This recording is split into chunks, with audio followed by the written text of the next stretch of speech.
ओम शांति। आज अव्यक्त बाप दादा के मधुर महावाक्य 20 सितंबर 1971। बाबा ने ये मधुर महावाक्य रूहानी स्नेही बनो इस विषय को लेकर उचारे हैं। व्यक्त से अव्यक्त में होने में कितना समय लगता है। आप किसको अज्ञानी से ज्ञानी कितने समय में बना सकते हो। अभी की स्टेज प्रमाण कितने समय में बना सकते हो। अपने लिए क्या समझते हो, कितने समय में बना सकते हो। बनने वाले की बात दूसरी रही, लेकिन जो बनने वाला अच्छा हो उनको आप अपने पावर अनुसार कितने समय में बना सकते हो। अभी अपनी स्पीड का मालूम तो होता है ना। समय प्रमाण अभी अज्ञानी को ज्ञानी बनाने में कुछ समय लगता है। वह भी इसलिए क्योंकि बनाने वाले अपने को अव्यक्त रूप बनाने में अभी तक बहुत समय ले रहे हैं। जैसे जैसे बनाने वाले समय एक सेकंड में व्यक्त से अव्यक्त रूप में स्थित होने के अभ्यासी बनते जाएंगे, वैसे ही बनने वालों को भी इतना जल्दी बना सकेंगे। कोई देवता धर्म की आत्मा न भी हो, लेकिन एक सेकंड में किसको मुक्ति, किसको जीवन मुक्ति का वरदान देने के निमित्त बन जाएंगे। सर्वात्माओं को मुक्ति का वरदान आप ब्राह्मण द्वारा ही प्राप्त होना है। जैसे मशीनरी में कोई चीज़ डाली जाती है तो जो जिस तरफ जाने की चीज़ होती है वह उस रूप में और उसी तरफ ऑटोमेटिकली एक सेकंड में बनती जाती है और निकलती जाती है। क्योंकि मशीनरी की स्पीड तेज होने के कारण एक सेकंड में जो जहाँ की होती है वहाँ की हो जाती है। जिसको जो रूप लेना होता है वह रूप लेते जाते हैं। ये रूहानी मशीनरी फिर कम है क्या। इस मशीनरी द्वारा आप एक सेकंड में मुक्ति वालों को मुक्ति, जीवन मुक्ति वालों को जीवन मुक्ति का वरदान नहीं दे सकते हो।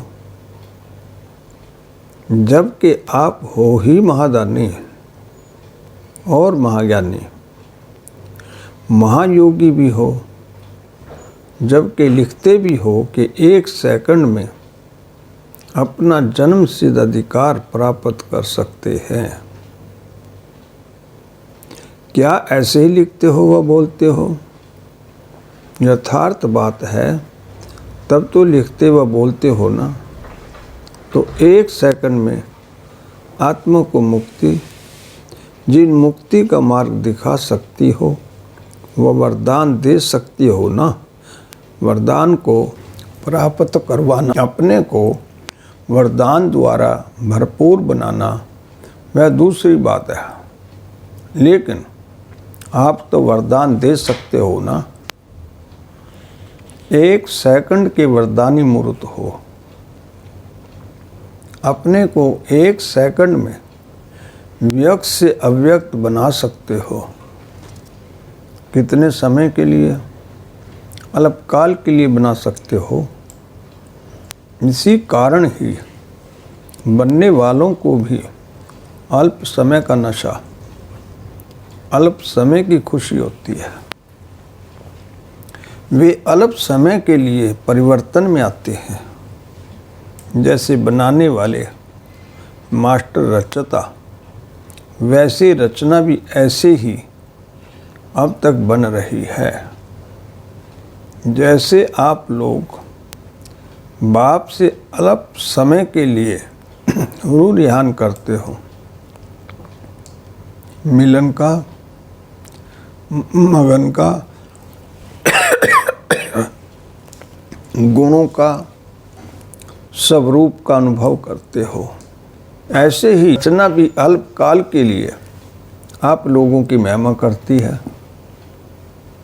अल्प समय के लिए मिलने जुलने का संबंध रखते हैं, अल्प समय के लिए खुद अनुभव करते हैं, गुणगान करते हैं व कभी कभी इस प्राप्त हुए अनुभव को वर्णन करते हैं। तो इसका कारण कौन? मीटिंग में अनेक कारण को मिटाने का प्रोग्राम बनाया। अगर इस कारण का निवारण कर लो तो और सभी कारण ऐसे समाप्त हो जाएंगे जैसे कि थे ही नहीं। तो मूल कारण यही है, सदा बाप के स्नेह और सहयोग में रहने से सर्व आत्माएं आपके स्नेह में सहयोगी स्वतः ही बन जाएंगी। सुनाया था ना कि आज आत्माओं को सर्व अल्प काल के सुख शांति के साधन हैं, लेकिन सच्चा स्नेह नहीं है। स्नेह की भूखी आत्माएं हैं।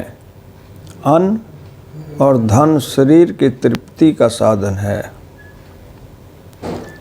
लेकिन आत्मा की तृप्ति रूहानी स्नेह से हो सकती है, वह भी अविनाशी हो। तो स्नेही स्नेह का दान दे सकते हैं। अगर समय भी सदा स्नेही नहीं होंगे तो अन्य आत्माओं को भी सदा काल का स्नेह नहीं दे सकेंगे। इसलिए सदा स्नेही बनने से, स्नेही स्नेह में आकर स्नेही के प्रति सभी कुछ न्यौछावर व अर्पण कर ही देते हैं। स्नेही को कुछ भी समर्पण करने के लिए सोचना व मुश्किल होना नहीं होता है। तो इतनी जो बहुत बातें सुनते हो, बहुत मर्यादाएं व नियम सुनते सुनते यह भी सोचने लगते हो कि इतना सभी करना पड़ेगा। लेकिन ये सभी करने के लिए सभी से सहज युक्ति व सर्व कमजोरियों से मुक्ति की युक्ति यही है कि सदा स्नेही बनो। जिससे स्नेही हैं उस स्नेही के निरंतर संग से रूहानियत का रंग सहज ही लग जाता है। अगर एक एक मर्यादा को जीवन में लाने का प्रयत्न करेंगे तो कहाँ मुश्किल कहाँ सहज लगेगा, और इसी प्रैक्टिस में व इसी कमजोरी को भरने में ही समय बीत जाएगा। इसीलिए अब एक सेकंड में मर्यादा पुरुषोत्तम बनो। कैसे बनेंगे? सिर्फ सदा स्नेही बनने से, बाप का सदैव स्नेही बनने से, बाप द्वारा सदा सहयोग प्राप्त होने से मुश्किल बात सहज हो जाती है। जो सदा स्नेही होंगे उनकी स्मृति में भी सदा स्नेही रहता है। उनकी सूरत से सदा स्नेही की मूरत प्रत्यक्ष दिखाई देती है। जैसे लौकिक रीति से भी अगर कोई आत्मा किस आत्मा के स्नेह में रहती है तो फौरन ही देखने वाले अनुभव करते हैं कि ये आत्मा किसके स्नेह में खोई हुई है। तो क्या रूहानी स्नेह में खोई आत्माओं की सूरत स्नेही मूर्त को प्रत्यक्ष नहीं करेगी। उनके दिल का लगाव सदैव उस स्नेही से लगा हुआ रहता है। तो एक ही तरफ लगाव होने से अनेक तरफ का लगाव सहज समाप्त हो जाता है। और तो क्या, लेकिन अपने आप का लगाव अर्थात देह भान अपने आप की स्मृति से भी सदैव स्नेही खोआ हुआ होता है। तो सहज युक्ति व विधि जब हो सकती है तो क्यों नहीं सहज युक्ति विधि से अपनी स्टेज की स्पीड में वृद्धि लाती हो। सदा स्नेही एक सर्वशक्तिवान के स्नेही होने के कारण सर्वात्माओं के स्नेही स्वतः बन जाते हैं। इस राज को जानने से राजयुक्त, योगयुक्त व दिव्य गुणों से युक्त बनने के कारण राजयुक्त आत्मा सर्वात्माओं को अपने आप से सहज ही राजी कर सकती है। जब राजयुक्त नहीं होते हो तब कोई को राजी नहीं कर सकते हैं। अगर उसकी सूरत व साज द्वारा उसके मन के राज को जान लेते हैं तो सहज उसको राजी कर सकते हैं। लेकिन कहाँ कहाँ सूरत को देखते, साज को सुनते, उनके मन के राज को न जानने के कारण अन्य को अभी भी नाराज करते हो, वह समय नाराज होते हो। सदा स्नेही के राज को जान राजयुक्त बनो। अच्छा, भविष्य में विश्व के मालिक बनना है, यह तो पता है ना।